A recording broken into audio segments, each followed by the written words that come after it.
अहमद शहज़ाद की जी बात करते हैं आज। और मुझे हैरानगी है उन लोगों पे जो इसकी वीडियो वायरल कर रहे हैं। मुझे उसकी इस बात पर कोई इंटरेस्ट नहीं कि उसका बेटा 9 साल का है, वो चाहता है कि अब्बू क्रिकेट खेले। तो अब्बू तो बैठे यूट्यूब के ऊपर पैसा कमा रहे हैं, इसके अलावा टीवी के ऊपर पैसा कमा रहे हैं। तो जो बाकी प्लेयर्स हैं जैसे कि दानी था, जैसे कि जितने दूसरे प्लेयर्स थे जैसे उनको सेलेक्ट नहीं किया गया, उनके ऊपर ज़ुल्म हुआ है कि ये अहमद शहज़ाद या उमर कमल जैसे सो कॉल्ड प्लेयर्स के ऊपर ज़ुल्म हुआ है। ये तो बैठे टीवी के ऊपर पैसा कमा रहे हैं, वो भी यूट्यूब का चैनल खोल के बैठा है, ये भी खोल के बैठा है। ये चीज़ें मैटर नहीं करती। देखिए अगर उसका बेटा 9 साल का, मैं हैरान हूँ कि वो कह रहा है कि मेरे 9 साल का बेटा कहता है कि अब्बू मैं आपको क्रिकेट खेलता हुआ देखना चाह रहा हूँ। मुझे पहले ये बता दें कि 9 साल का बच्चा क्या ये चाह रहा होता है? क्या उसका इसका माइंड है इस तरह का होता है बात करने का? तो बिल्कुल नहीं। बात मैं टू द पॉइंट करता हूँ कि इसमें शहज़ाद के बारे में कि इस भाईजान ने सारी ज़िंदगी सिर्फ़ तनकीद की है और इसके अलावा कुछ नहीं किया। आपको याद होगा जब मिसबाह हक कैप्टन था ओडीआई वर्ल्ड कप में, उसमें शाहिद अफरीदी, उमर अकमल और इसके अलावा अहमद शहज़ाद, ये 3 बंदे थे जो जड़ें काट रहे थे मिसबाह हक की। इन्होंने टीम की तबाही की हुई थी उस टाइम, यानी कि उस वक़्त मिसबाह हक भी इनके आगे बेबस था। आज ये अपनी बेबसी का जो मंज़र दिखा रहा है, ये टोपी ड्रामा, ये सो कॉल्ड आंसू दिखा रहा है, इसका कोई मतलब नहीं बनता। अगर आप नेशनल टीवी पर बैठकर इस तरह की बगैरती करेंगे, तो मेरे ख़्याल में आपको सबसे पहले जूतियाँ आपको ही पड़नी चाहिए। और सबसे बड़ी बात ये है कि उमर अकमल का नाम क्यों नहीं आया? आपको मैं ये बता देता हूँ कि उमर अकमल कोई इतना बड़ा तो प्लेयर है नहीं है।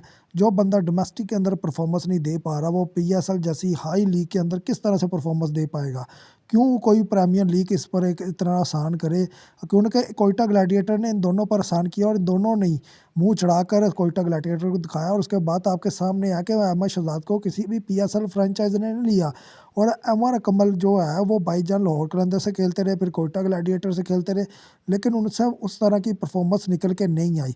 आप देखेंगे कि उमर अकमल हो, अहमद शहज़ाद हो, इनकी जो आए दिन पीआर होती है कि ये मासूम है, इन पर ज़ुल्म हुआ है।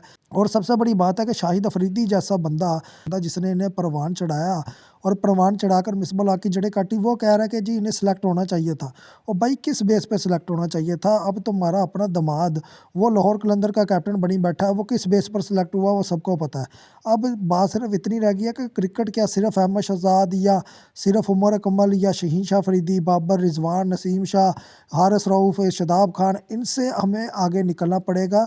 हमें इनकी बगैरती में नहीं फंसना। ये सो कॉल्ड वीडियो कल से वायरल हो रही है और इतनी मुझे ये वाहियात वीडियो लगी है कि उसने सो कॉल्ड एक ड्रामा रचा है, और उसकी जो रोने की एक्टिंग थी उस पर भी लानत है, क्योंकि वो भी ओवर एक्टिंग ही कर गया वो।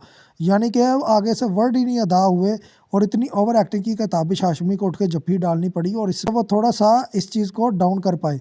लेकिन बात सिर्फ इतनी करूँगा कि ताबिश हाशमी जैसे शो या जितने भी बड़े शो हैं या जितने भी नेशनल टीवी के चैनल हैं, मुझे उनकी समझ नहीं आती कि वो इन बग़ैरतों को बैठाकर पाकिस्तानी क्रिकेट के बारे में पूछते हैं, जबकि इन बग़ैरतों ने पहले खुद ही पहले क्रिकेट को तबाह किया होता है।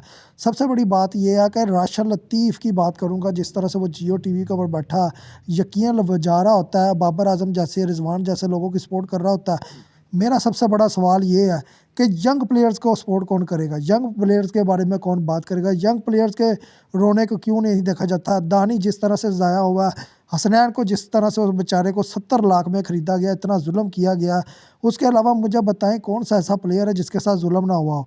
मैं बात टू द पॉइंट फिर करता हूँ कि जो जूनियर्स प्लेयर हैं उनका कोई देख नहीं रहा, और इन बगैरतों का रोना-पिटना देखें जिनका कोई अपना कैरियर नहीं है, जिन्होंने पैसे कमा लिए हैं, जिनका घर सही बार चल रहा है। अगर ये जियो पे बैठा है तो ये बताए ये कितने कॉन्ट्रैक्ट पे बैठा है? जिस बंदे ने क्रिकेट खेलनी होती है, यहाँ तो फिर वो सरफराज अहमद की तरह डोमेस्टिक खेलता है और अपने आप को प्रूव करके दिखाता है कि भाई मेरे में इम्प्रूवमेंट आई है, मैं खेल सकता हूँ। ये भाईजान एक सीज़न खेलते हैं डोमेस्टिक, अगले सीज़न डोमेस्टिक में आते ही नहीं है। उसके बाद ये आज बैठा टीवी के ऊपर बता रहा है कि मेरा बेटा चाह रहा है क्रिकेट खेलना। उमर अकमल की बात कर लूँ कि उस भाईजान ने नेशनल क्रिकेट अकेडमी में सिर्फ प्रैक्टिस करने के अलावा और कुछ नहीं किया, क्योंकि उसकी परफॉर्मेंस में कोई बेहतरी नहीं आई और ना इन लोगों में कभी बेहतरी आ सकती है। आप ये बात याद रखें कि बाबर आज़म हो या जितना भी इनका औरा हो या जितने भी प्लेयर्स हैं, अब हमें इनसे जान छुड़ानी है और मज़ीद इनके ये सो कॉल्ड ड्रामे में नहीं आना कि मेरा बेटा देखना चाह रहा है। तो अगर आपका बेटा देखना चाह रहा है तो उसे कहें कि यूट्यूब के ऊपर आपकी पुरानी वीडियोज़ पड़ी हैं वो देखे और खुश हो, आगे आप खुद समझदार हैं।